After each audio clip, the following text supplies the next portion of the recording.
এখানে দুধ পুড়ে যাচ্ছে আর এই যে লুকিয়ে লুকিয়ে চা। এ চা খোর, কতবার চা খাবি তুই? বেশি বাড়ছিস, তুই কতবার চা খাবি? বেশি বাড়ছিস। তো এখানে দুধ ফুটে পুরো গলে একদম শুকিয়ে গেছে, আর এদিকে তুই চা খাচ্ছিস লুকিয়ে লুকিয়ে। সকাল থেকে কবার চা খাস তুই? গাইস, চিনি চা পাতা দুধ এনে এনে পারছি না, শেষ হয়ে যাচ্ছে। এই দেখো চা পাতা শেষ, চিনি একটুখানি। আমি চা কি বেশি খাই? ঠিক আছে, না গো, আমি শুধু বিকেলে যখনই সুযোগ পায় এই যে 2 কাপ চা। আমি ভাবলাম যে চায়ের বাটিতে একটু আছে, আর একটু খেয়ে নি গরম করে। যখনই সুযোগ পাচ্ছে তখনই লুকিয়ে লুকিয়ে চা খাচ্ছে। ছাতার মাথা। সারাদিনে কবার চা খাস?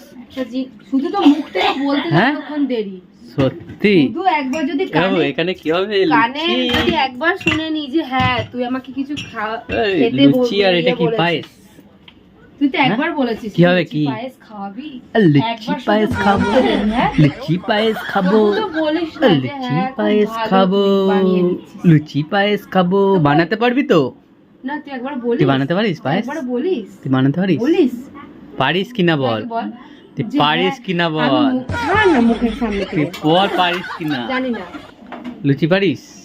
দেখবি খালি গাইস, লুচি পায়েস খাবো, জানি না কি হবে, বানাতে পারবে কিনা।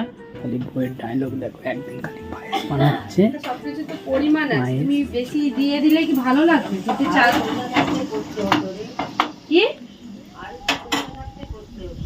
কি করছিস গাইস, দেখতে পাচ্ছ মানে ডায়লগ, ঠিক আছে? একদিন খালি লুচি আর পায়েস করছে, তো ডায়লগ খালি। না, আমি একদিন করছি না। হ্যাঁ, কি বলে, কি হয়েছে? আমি বলছি যে 1.5 প্যাকেট দুধের মধ্যে তুমি যা তা চাল মিশিয়ে দিলেই হবে। বেশি করে চাল মিশিয়ে দিলেই হয়ে যাবে, বেশি করে পায়েস হয়ে যাবে। হ্যাঁ, পরিমাণ আছে। শুধু ডায়লগ? হ্যাঁ, ডায়লগ নয়, ঠিকই বললাম। মানে একটু সুযোগ পেলেই হয়েছে, ডায়লগে একদম ভরিয়ে দেবে। যা তা তুলে দিচ্ছে, যা তা তুলে ছেড়ে দিচ্ছে।